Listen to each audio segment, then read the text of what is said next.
the first half of the MLB season has officially come to a close. The first couple rounds of the draft were yesterday. The All-Star Game's coming up. The Home Run Derby is tonight. But the team I want to talk about right now are my Atlanta Braves. They've been on an absolute tear in the last couple of months in the MLB, and I just want to go over a little All-Star break recap, what they've done and what they could do in the future for the season. I think they've been really impressive.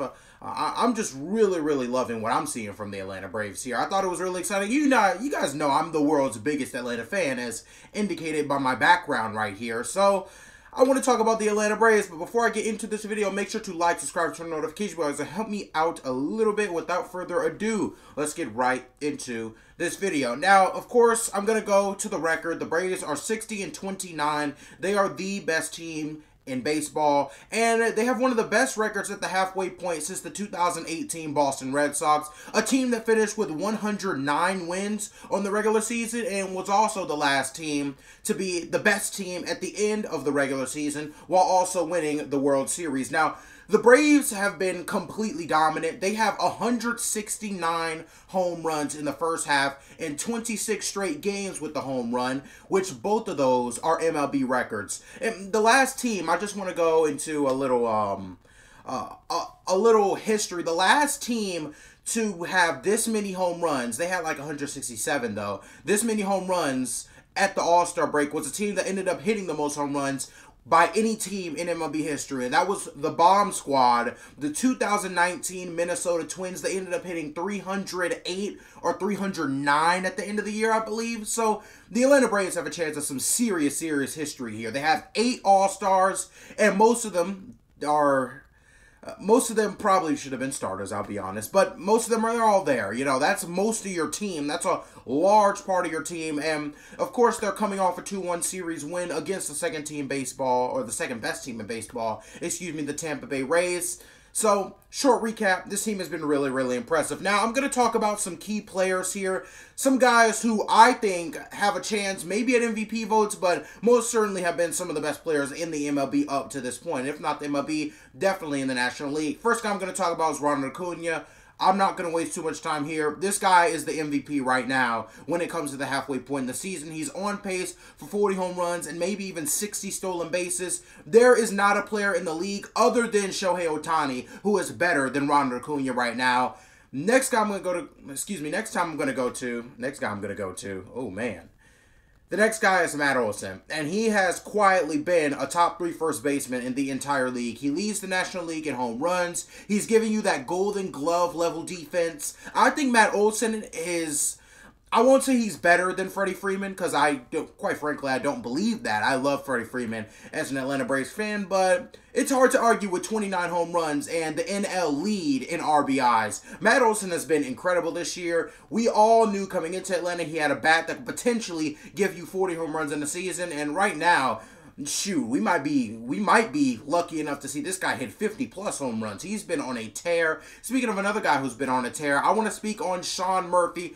No doubt the best catcher in the league right now. He's giving you Golden Glove level defense. He's giving you his best offensive season by far. He has 17 home runs, including 2 in this series. Sean Murphy has been absolutely amazing, and I'm really loving what this guy's been doing at the catcher position.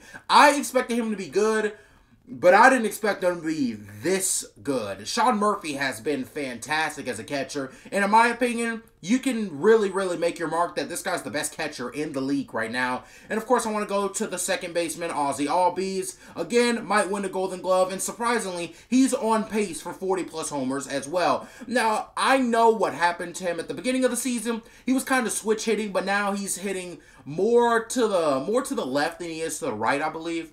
Yeah, he's hitting more to the left than he is to the right, so he's kind of stopped that switch hitting, and I think that's been really good for his production, because as a left-handed guy, it seems like he's a lot better. You know, as a right-handed guy, he's a little bit more contact. He can give you some, he can get on the base pads, right? He can steal some bases, get some doubles, get some triples, but he can't give you that power he gives you on the left side. He can't give you that power, and You have seen that demonstrated throughout the course of this season. This guy has 20-plus home runs at the All-Star break. I think Ozzy Albies could easily be a 35-plus home run bat, while at the same time being one of the best defensive players in the entire league. And the last dude I'm going to really speak on is Spencer Strider. This guy has 166 strikeouts already. He had 11 strikeouts in his previous start against the Tampa Bay Rays.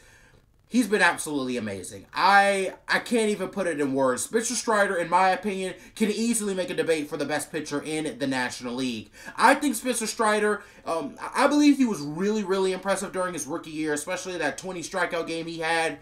But coming into this year, I didn't even expect this. He's on pace to lead the league in strikeouts by a very, very wide margin. And I've been really impressed by what this guy's been able to do all season. Spencer Strider is a ridiculous pitcher.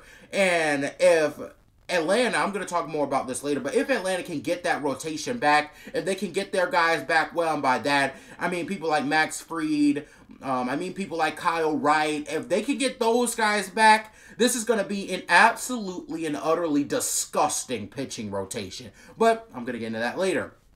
Of course, you got to mention the rest of the team. Orlando Arcia, you've got Austin Riley, Michael Harris, Marcell Ozuna, who's had a major bounce back because he started off at the beginning of the season playing like absolute dog trash. The guy at the beginning of the year was horrible. He was batting, like literally I could have gone into the MLB and probably batted better than this guy was batting at the beginning of the year. But he did get on a little streak. He's back over that 25 Mendoza line. So Marcell Ozuna, he's been doing really good. Travis d'Arnaud, you can make a case he should be an all-star. And Eddie Rosario also having a nice year as well.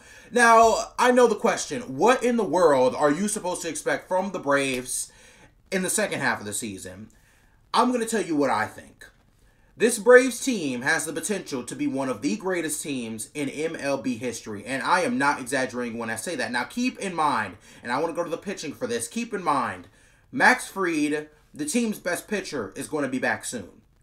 Kyle Wright, a guy who had 21 wins and led the National League in wins as a pitcher last year, is going to be back.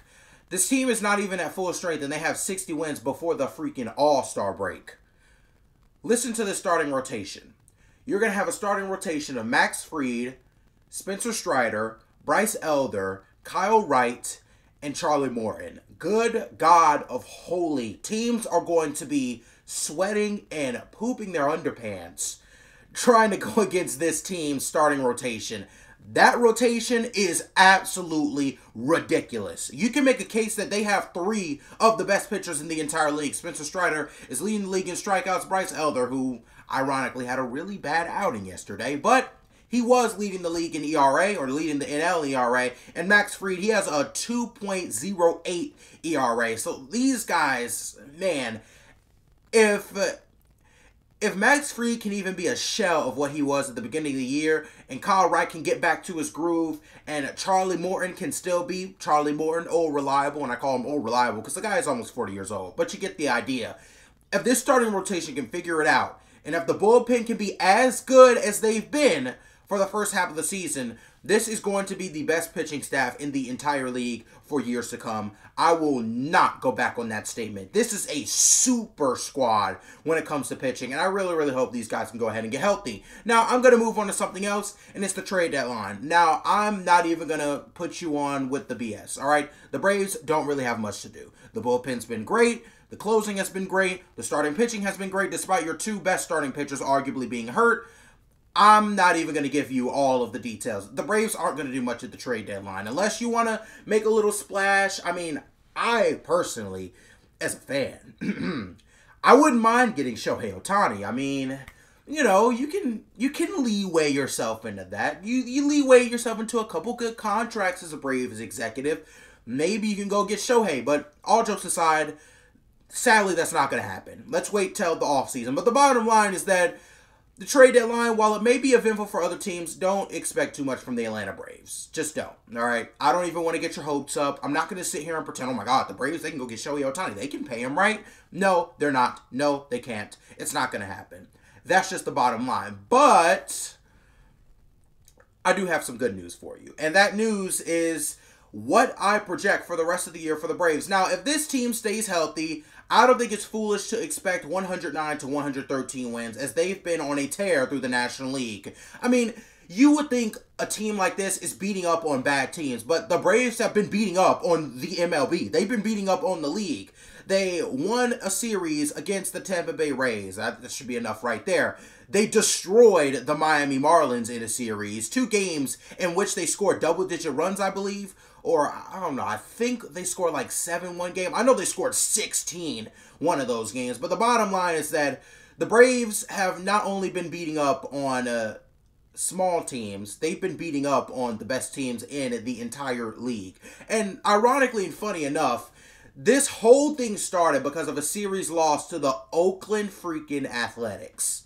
The team that's thinking of being sold and possibly being in a whole different location in Las Vegas in the next couple of years. Yeah, that's the team that we lost to that sparked this run. But, hey, it's Atlanta. Let's face it, in sports, we've seen more ridiculous things happen that I'm not going to go over right now. But either way, this should be a super exciting team to see for the second half of the season. I hope you guys watch the All-Star Game too. I might do a little All-Star Game video reaction on TikTok, so you guys definitely go check that out. But of course, without further ado, I wish you nothing but the best. You guys stay loved, stay blessed. I'm going to end this video. Thank you for watching.